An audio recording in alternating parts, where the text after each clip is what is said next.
Hello everyone, welcome to a online solution. तो आइए आज हम पढ़ते हैं मैथ का सब्जेक्टिव क्वेश्चन। मैथ अगर आपको पढ़ना है ऑब्जेक्टिव तो रोज रात के 9 बजे आप आ सकते हैं। चलिए सवाल यहाँ पे बनाते हैं। क्या बोलता है सवाल? बहुत हल्का सवाल है। बोलता है कि सिद्ध करें कि त्रिज्या के बराबर जीवावृत्त के केंद्र पर 60 डिग्री कोण बनाती है। ठीक है, तो ये सवाल आपको मैं पहले ही बताया हूँ, तो आप इसको बना सकते हैं आराम से। बोला सिद्ध करें कि त्रिज्या के बराबर जीवावृत्त के केंद्र पर 60 डिग्री का कोण बनाती है। मतलब कि एक वृत्त है, ठीक है। और सिद्ध क्या करना है कि त्रिज्या, मान कि त्रिज्या एक त्रिज्या यहाँ पे है, एक त्रिज्या यहाँ पे है, तो त्रिज्या के बराबर जीवा, त्रिज्या के बराबर जीवा यानी कि जीवा जो है त्रिज्या के क्या है, बराबर है। यानी कि जितना ये है उतना ये है, उतना तीनों आपस में क्या है, बराबर है। ये ओ है, ये ए मान ले, ये बी मान ले।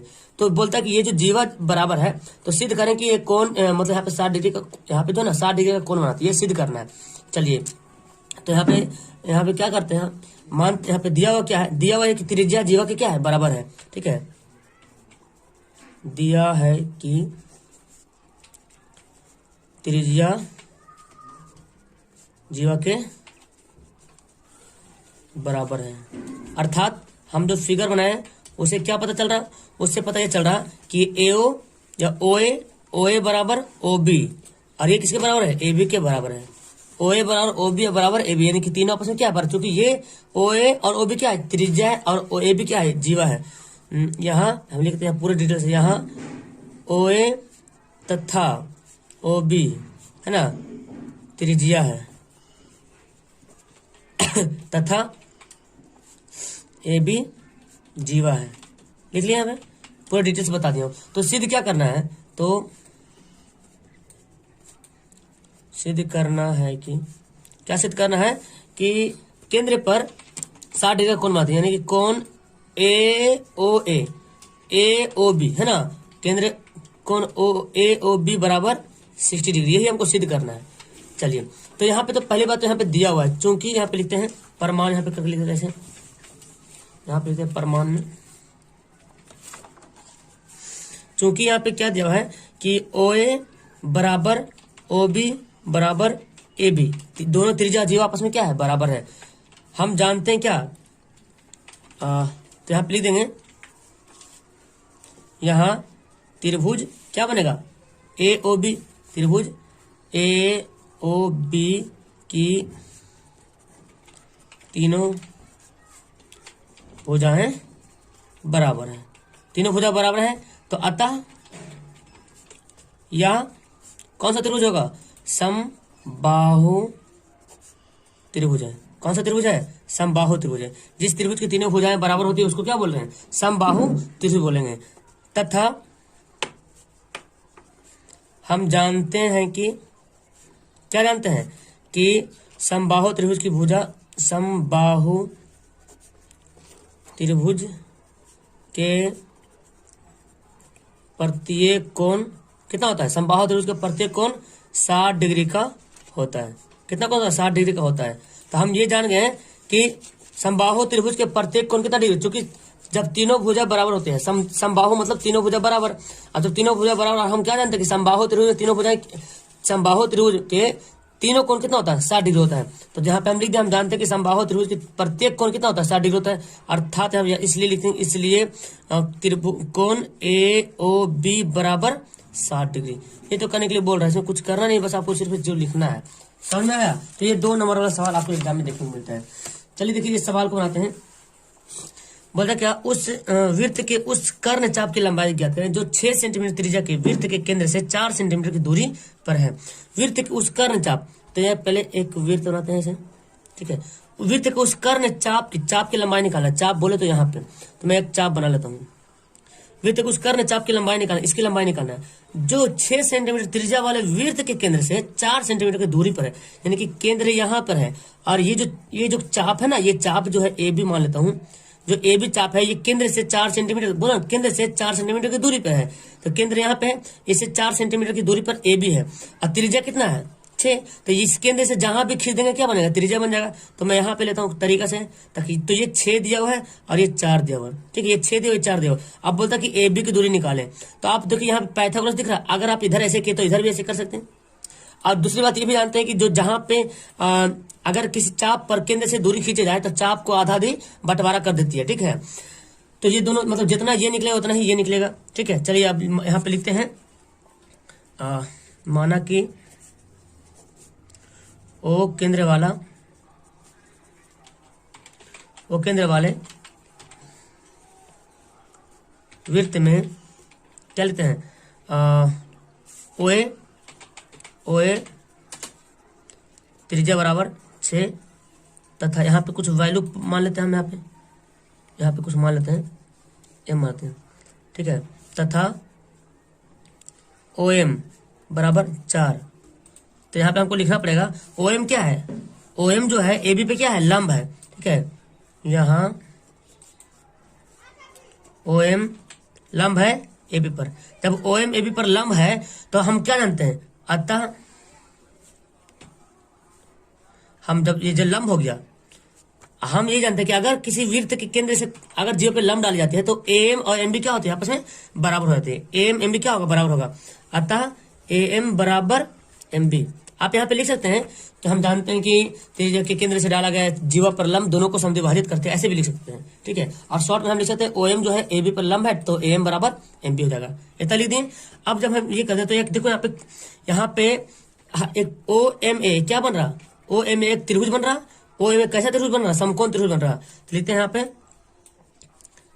अब त्रिभुज लिखते हैं ओ एम ए में, ठीक है। ओ एम ए क्या करते हैं, हमको क्या निकालना, हमको एम निकालना है। तो एम का कैसे, एम का स्क्वायर कैसे निकालेंगे, ये कर्ण है, ये लंब है, ये आधार है।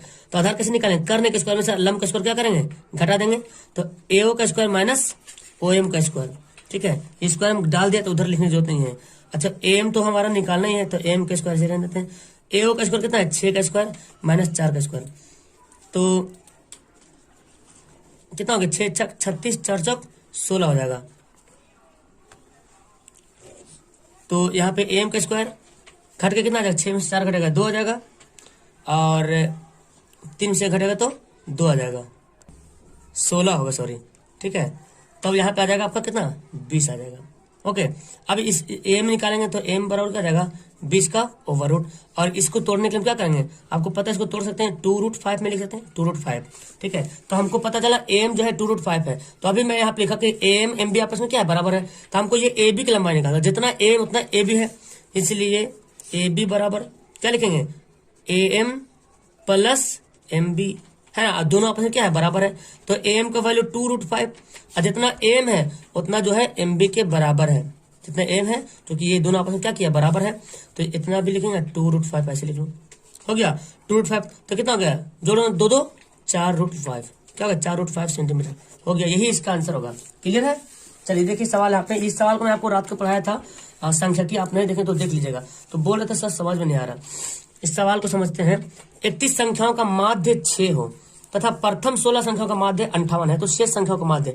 इसको मैं छोटा सा एक आपको पहले एग्जाम्पल बताता हूं, तब आपको मैं बता दूंगा शॉर्ट में। तो देखिए यहाँ पे क्या करते हैं, जैसे कि अगर सवाल बोल देता है, सवाल मैं दे दूं जैसे 2 4 6 8, अब बोल दूं इसका माध्य निकालिए, तो आप क्या करते हैं, देखो क्या, इसको समझो, इसको समझ जाओगे तो ये बन जाएगा, ठीक है। 2 + 4 + 6 + 8 निकालते हैं, 4 से क्या करते हैं, डिवाइड करते हैं, 4 संख्या 4 से डिवाइड करेंगे तो 8 2 10 10 20 हो गया, 20/4 कितना कर देते हैं, 5 करते हैं। अब सवाल आपको घुमा के दे देता है कि 2 4 6 8 का माध्य, 8 का माध्य कितना है, 5 है। अभी निकल रहा, इसका माध्य कितना आया था, 5 आया। सवाल बोल देगा इसका माध्य 5 है, तो फिर आप तो एक बात क्या समझ रहे हैं कि 2 4 6 8 इनका माध्य कितना आया, 5 आया। तो इन संख्या का योग कितना आया, योग अगर योग निकाला जाए तो कितना आया, 20 आया। अगर हमको इसका योग निकालना है, अगर बोल दे 2 4 6 8 का, या ऐसी बोल दे डायरेक्ट, ये क्या संख्या है, 1 2 3 4 संख्या है। तो अगर बोल दे 4 संख्या का माध्य 5 है, 4 संख्या का माध्य 5 है, तो क्या करो, 4 को 5 से गुणा करोगे ना। जैसे कि अगर निकालना हमको पता नहीं संख्या है, मान ली A1 है, A2 है, A3 है, A4 है, अब बोल दे इसका माध्य 5 है, मतलब इतना 4 से डिवाइड करेंगे, अब बराबर बोल दे 5 है, तो इसको इधर जाके गुना हो जाएगा, तो 5 × 20। तो पता क्या चल रहा, ये जो 20 गुना हुआ ना, ये जो गुना हुआ, इस सभी का योग निकला, क्या निकला, योग निकला। जब आप इसको बनाओगे, इसका माध्य हम दे देंगे 5, तो ये 4 इधर जाकर गुना होगा, तो देखो इधर भी 20 आ रहा और इधर भी 20 आ रहा। तो पता क्या चल रहा कि जिसका भी माध्य दिया रहेगा मतलब उसका योग निकालने के लिए क्या करेंगे हम, जो भी जितना संख्या बोलो तो उससे क्या करेंगे, गुना कर देंगे। जैसे कि यहाँ पे बोला गया, अब इससे एक बात और समझ में आ जाओ कि 2 4 6, अगर ऐसे बोलते 2 4 6 8 का माध्य 5 है, तो इसका तो संख्या का योग कितना हो गया, संख्या का योग हो गया 20। तो 4 से गुना करोगे, डिवाइड करोगे तो कितना हो जाएगा, 20 हो जाएगा। अब अगर बोल दे कि पहली दो संख्या का माध्य कुछ अलग बोल दे, दो संख्या का माध्य, तो पहली दो संख्या कितना है, 4 2 6 3। पहली दो संख्या का बोल दे माध्य कितना है, 3। अगर बोल दे पहली दो संख्या का माध्य 3 है, तो दो संख्या का माध्य 3 है, तो 2 को 3 से क्या करोगे, गुना करोगे, तो 6 आ जाएगा। योग कितना आ गया, 6। और यहाँ योग कितना, देखो यहाँ भी आ रहा 6। तो बोलता है शेष संख्या का माध्य कितना होगा। तो पहले हमको जानना पड़ेगा शेष संख्या का योग कितना बचता है। माध्य निकालने के योग निकालना जरूरी है ना। तो पूरे संख्या का योग हम निकाले 20, और शुरू में दो संख्या का माध्य योग कितना निकल गया, 6 निकल गया। तो कितना संख्या बचा, ये तो 2 संख्या बचा। तो टोटल का योग 20 आया था, और 2 का योग जब निकाले तो 6 आया। तो 6 माइनस करें कितना आ जाएगा, 14। देखिए 8 6 14। अब इसका माध्य निकालने बोलेगा तो 14 को 2 से क्या करेंगे, डिवाइड कर देंगे। यही सवाल यहाँ पे बोला जा रहा है। ओके, अब देखो यही सवाल सेम है। 31 संख्या का माध्य 60 है। अब कितना संख्या, 31 संख्या कौन कौन संख्या को पता नहीं है, ठीक है, लेकिन 31 संख्या का माध्य 60 है। तो आप बताओ 31 संख्या का योग कैसे निकालेंगे, दोनों को गुना कर देंगे। तो लिखेंगे 31 संख्याओं का माध्य बराबर 60, अतः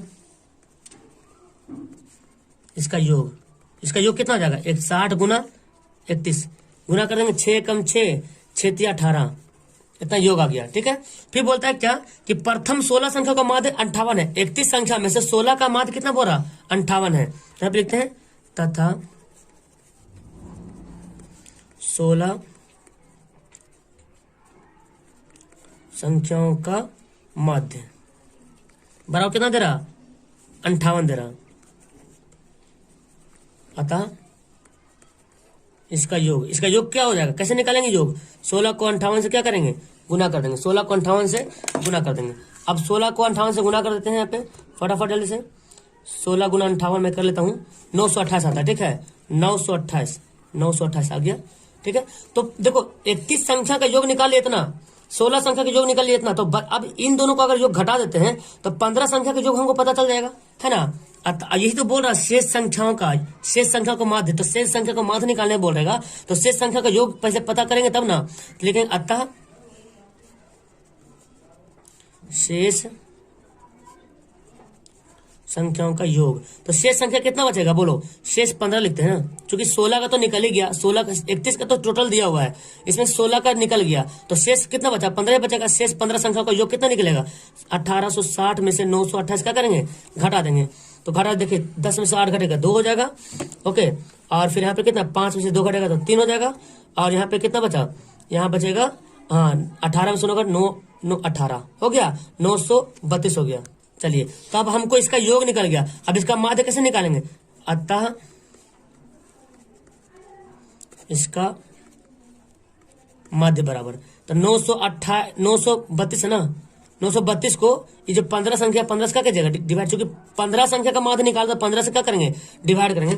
तो 15 छक 90, और कितना बचेगा, 1 बचेगा, 15 छक 90, 3 बचेगा 32, 15 दूना 30, 62 पॉइंट कुछ आएगा, ओके। तो 62.1 इसके आसपास जो इसका आंसर आने वाला, ठीक है। ये है इसका माध्य।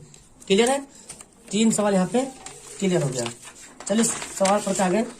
देखो ये सवाल बोलता क्या, यही सवाल उसी टाइप का सवाल है, आपको मैं इसलिए बता रहा हूँ ताकि ये सवाल आप मिस्टेक ना करें आप। माध्य वाले 3-4 सवाल लाया हूँ। किसी आंकड़ा में दिया हुआ है, अब बहुलक निकालने बोल रहा है। ये बहुलक में यहाँ पे देखो 5 4 4 2 बार है, 3 3 भी 2 बार है। तो इसका बहुलक निकालने का फॉर्मूला आपको पता होना चाहिए, चूंकि बहुलक बराबर 3 गुना माध्यक माइनस 2 गुना माध्य। इस फॉर्मूला नोट कर लो, है भी से, ठीक है। ये फॉर्मूला नोट करके याद कर लो कि बहुलक का ये फॉर्मूला होता है, ओके। तो हम इसी पे, अब देखो हमको बहुलक निकालना है तो माध्यक की जरूरत पड़ेगा और माध्यक दोनों की जरूरत पड़ेगा, बिना इन दोनों के रहते हुए कैसे निकाल सकते, इसलिए तो हम इसका माध्य निकालते हैं, है ना। तो निकालते हैं 3 4 0 3 4 5 का माध्य निकालने क्या करते हैं, जो कुछ दिया उसको सबको जोड़ देते हैं, है ना। तो 3 + 4 + 0 + 3 + 4 + 5 बटा कितना पीस है, 1 2 3 4 5 6 ना, 6 से डिवाइड करते हैं तो इसको जोड़िए पे आ जाएगा 5 4 9 9 7 9 7 16 16 7 19 19 बटा 6 आ गया। ठीक है, ये माध्य आ गया। अब इसका निकालेंगे माध्यिका, माध्यिका भी निकालना पड़ेगा, लिखेंगे माध्यिका। अब माध्यिका लिखने के क्या करेंगे हम, अब माध्यिका निकालो या माध्यक उसी को बोलते हैं माध्यक। तो माध्यक बराबर क्या करेंगे, पहले हमको अरेंज करना पड़ता है, क्या कर आरोही क्रम या अवरोही क्रम में अरेंज करते हैं। तो अरेंज करते हैं तो क्या हो जाएगा, माध्यक कितना का 0, अरेंज कीजिए 0 3 3 4 4 5, इसी का माध्यक निकालना है। तो जब माध्यक निकालने में मैं बताया था, गिनिए 1 2 3 4 5 6 पीस रहेगा ना, जब सम संख्या रहेगा हमको बीच में लेना है, और बीच में ऐसा लेना कि दोनों तरफ बराबर बराबर हिस्सा में बट जाए। तो देखो 2 संख्या इधर साइड करते हैं, 2 संख्या इधर से साइड करते हैं, तो ये दोनों अगर 3 संख्या साइड करोगे तो बीच में कुछ बचेगा नहीं, खाक बचेगा, कुछ नहीं बचेगा। अगर ये विषम संख्या रहता तो देखो अगर ऐसे रहता तो 4 बच जाता, लेकिन ये है सम, तो हमको सम में 2 संख्या बीच में बचेगा। याद रखो सम में 2 संख्या बचेगा और विषम में 1 संख्या बचेगा। तो सम है 1 2 3 4 5 6 सम होता है ना, तो बीच में ये 3 और 4 बच गया, तो मतलब 3 + 4 बटा 2 ऐसे निकालते हैं। ठीक है, 7 बटा 2 आ गया। अब निकालते, इसलिए बहुलक बराबर 3 गुना, ओके, तो इसका फॉर्मूला यूज करते हैं 3 गुना माध्यिका, माध्यिका होता है ना, देखो ये था ना 3 गुना माध्यक माइनस 2 गुना माध्यक, माध्यिका माध्यक वही होता है। तो यहाँ पे हम यूज कर लेते हैं 3 गुना माध्यक कितना आया था, देखो 7/2 आया था, 2 गुना माध्य कितना आया था 19/6 आया था। इसको बना लीजिए 2 3 6, तो कितना आ जाएगा 7 21/2 माइनस 19/3, एलसीएम ले लो, यहाँ पे 6 हो जाएगा, 2 3 6 21 3 63 माइनस 19 दूना 38, तो 25/6 आ गया। इसको भाग करोगे तो 4.16 आएगा। ठीक है, ये होगा इसका आंसर। तो कल कंफ्यूज कर रहे थे बंदे लोग। चलो देखो ये सवाल बहुत कंफ्यूज कर रहा होगा मेरे ख्याल से, ध्यान दीजिए, इसका आंसर ऑप्शन बी होने वाला है। कैसे भी होगा हमको, देखो ये लाना क्या, इस यही आंसर आया, क्यों, इसको बनाना पड़ेगा आपको। देखिए यहाँ पे एक्चुअली क्या जानते हैं, चूंकि बहुलक बराबर क्या होता है 3 गुना माध्यिका, बोलो या माध्यक है ना, 2 गुना माध्य, ये फॉर्मूला होता है। अगर हम इस पे सेट करते हैं, बहुलक का वैल्यू कितना दिया हुआ है, जेड दिया हुआ है, 3 गुना माध्यिका का वैल्यू कितना दिया हुआ, वाई दिया हुआ है, 2 गुना माध्य का वैल्यू कितना दिया, एक्स दिया हुआ है। देखिए अब हमको इस रूप में लाना है, जब भी, अच्छा यहाँ पे याद रखिए कि हमको इस रूप में, इस फॉर्मूला के अकॉर्डिंग हमको लाना है। तो हम इसको क्या कर सकते हैं, इसको हम क्या करेंगे, देखो जेड बराबर 3y माइनस 2x है। ठीक है, हम क्या करते हैं, दोनों तरफ x जो है ना घटा लेते हैं, दोनों तरफ x क्या करते हैं, माइनस करते हैं, यानी कि z माइनस x कर लेते हैं, और 3y minus 2x minus x दोनों तरफ कर लिए। दोनों तरफ घटाने से कुछ असर नहीं पड़े, जैसे कैसे बनाते हैं, दोनों तरफ गुना करने पे, वर्ग करने पे, तो हम दोनों तरफ घटा लिए, अगर काटेंगे तो कट जाएगा। लेकिन अब क्या करेंगे, देखो यहाँ पे इसमें से क्या करते हैं ना, z माइनस x ऐसे रहने देते हैं, ये कितना हो जाएगा 3x हो जाएगा, है ना, 3x हो जाएगा। अब क्या करते हैं, यहाँ पे देखो माइनस कॉमन लेते हैं, माइनस कॉमन ले लेंगे तो x बन जाएगा प्लस में और z बन जाएगा माइनस में। देखो माइनस कॉमन लेते हैं, x बन जाएगा प्लस में, z बन जाएगा माइनस में, और यहाँ से -3 कॉमन लेना है। क्या लेना है, -3 कॉमन लेना है। तो जब -3 कॉमन लेंगे तो ये y क्या बन जाएगा, y प्लस में बन जाएगा y माइनस में। ठीक है, और फिर अच्छा माइनस कॉमन लिया तो सॉरी x बन जाएगा प्लस में और y बन जाएगा माइनस में। देखिए ये जो है ना, ये -3x पहले से था, तो -3 कॉमन ले तो x बन जाएगा क्या, प्लस में बन जाएगा, और y क्या बन जाएगा, माइनस बन जाएगा। ये दोनों तरफ माइनस का कट जाएगा, तो x माइनस जेड बराबर 3x माइनस y। देखिए इस तरह से, इसलिए हमारा आंसर क्या होगा था, बी इसका राइट आंसर होगा। चलिए तो इस सवाल को बनाते हैं। देखिए ये भी हल्का सा सवाल है, बहुत छोटा सा सवाल है। दी गई आकृति आपको दिया हुआ है फिगर में, इस तरह से आकृति दी हुई है ABC, और यहाँ पे है DE। बोलता क्या है कि AD बटा DB दिया हुआ 3/5 और AC का वैल्यू दिया हुआ है, तो A का वैल्यू निकालना है। तो यहाँ पे दिया क्या है, देखो बहुत छोटा सा दिया है कि क्या दिया है कि DE, तो पहले सबसे पहले बात तो DE जो BC के क्या है, समांतर है, DE BC के समांतर है। जब DE BC के समांतर हो जाता है तो हम जानते हैं क्या, पहले तो लिख लो पहले, है ना, AD बटे DB बराबर 3/5 दे दिया है, तथा AC दिया है 4.8, मतलब AD का वैल्यू 3 है और DB का वैल्यू 5 है। ठीक है, तो हम यहाँ पे लिख सकते हैं, अतः AB का वैल्यू कितना होगा, जब AC का वैल्यू दिया 4.8। ठीक है, आप इसको अलग अलग तरीके से बना सकते हैं, तो मैं शॉर्ट तरीके बता रहा हूँ। ठीक है, क्योंकि 2 नंबर वाला सवाल है, ज्यादा लॉन्ग करने की जरूरत नहीं है। AC का वैल्यू दीजिए तो हमको AB का वैल्यू निकालना है। अब देखो AD और DB, AD का वैल्यू दिया 3 और DB का वैल्यू दिया 5। तो अगर इन दो हमको AB निकालना है तो क्या करेंगे, 3 + 5 कितना हो जाएगा, 8 हो जाएगा। हो गया 8। तो लिखते हैं चूंकि यहाँ पे दिया हुआ है DE बराबर BC दिया हुआ है, अतः जब ये दो रेखाएं जब त्रिभुज की किसी एक भुजा के समांतर रेखा खींची जाती है तो उसके भुजा का अनुपात संगत भुजा का अनुपात क्या होता है, समान होता है। अब आपको अकॉर्डिंग क्वेश्चन अकॉर्डिंग देखना किस तरह समान करना है। कभी कभी AD बटा DB बराबर AE बटा AC होता है, लेकिन हमको यहाँ पे AC का वैल्यू दिया हुआ है, AC का वैल्यू, तो हम AC का वैल्यू दिया हुआ है तो हम क्या करेंगे, हम यहाँ पे इस AB का वैल्यू निकालेंगे, इसी के अकॉर्डिंग निकालेंगे। देखिए हम यहाँ पे क्या लिख सकते हैं, अतः AD छोटा लिखते हैं AD, क्योंकि हमको निकालना क्या है, AE निकालना है। AC दिया हुआ और AE हमको मालूम करना है, तो हम यहाँ लिखते हैं AD बटा AB। क्या लिखेंगे, पहले छोटा त्रिभुज लिखेंगे AD और फिर बड़ा त्रिभुज लिखेंगे AB, AD बटा AB। और यहां से भी लिखेंगे AE बटा AC। तो ऐसे बनाएंगे आप जल्दी बन जाएगा, नहीं तो आप उस तरफ से आजमा सकते हैं AD बटा DB AE बटा EC, तो आपको माइनस वगैरह करके निकालना पड़ेगा। ठीक है, चलिए तो AD का वैल्यू कितना है, देखो दे दिया ना 3/5 दे दिया है, 3/5 दिया है। और A का वैल्यू तुमको पता करना है और AC का वैल्यू दिया 4.8 दिया हुआ है। तब क्या करेंगे, 3/5 दिया हुआ है, सॉरी हाँ AB है ना, तो AB तो अभी पता कर लें 8 होगा, 5 नहीं, वो तो 8 तो दिया हुआ है। AD DB दिया हुआ है तो AB कितना होगा, देखो AD बटा DB दिया हुआ 3/5 और हम लिखे यहाँ पे क्या, AD बटा AB। क्या लिखें, AD बटा AB, AD बटा AB, AD बटा पूरा AB। तब पूरा AB के लिए क्या करेंगे, AD DB मिला देंगे, जो कि यहाँ पे मिला है 8। तब यहाँ पे 8 का वैल्यू लिखेंगे। अब क्या करेंगे, क्रॉस गुना करो, 8 AE बराबर 4.8 गुना 3। तो देखो AE बराबर क्या हो जाएगा, गुना करो 8 × 24 के 4 बचा 2, 4 × 13 14, और ये 8 इधर आके डिवाइड हो जाएगा, 8 एकम 8 हो जाएगा, 8 से 14 8 × 64, इतना सेंटीमीटर हो गया आंसर। सॉरी ये आंसर ऐसे लिखना है। ठीक है, क्या हो गया, इसका आंसर हो गया, क्लियर है। तो इसीलिए यहाँ पे सारा सवाल बहुत इंपॉर्टेंट है। मेरे ख्याल से आपको ये सब सवाल जो है समझ में आ गया होगा। ओके, समझ में आया तो वीडियो को लाइक करो, पहली बार आए तो चैनल को सब्सक्राइब करो, जल्दी से जुड़ जाइए। सवाल आपको मिलते रहता है हमेशा, क्वेश्चन एक से एक क्वेश्चन मिलते रहता है। लास्ट चलो वीडियो को लास्ट करते हैं। That's all, thank you everyone, bye.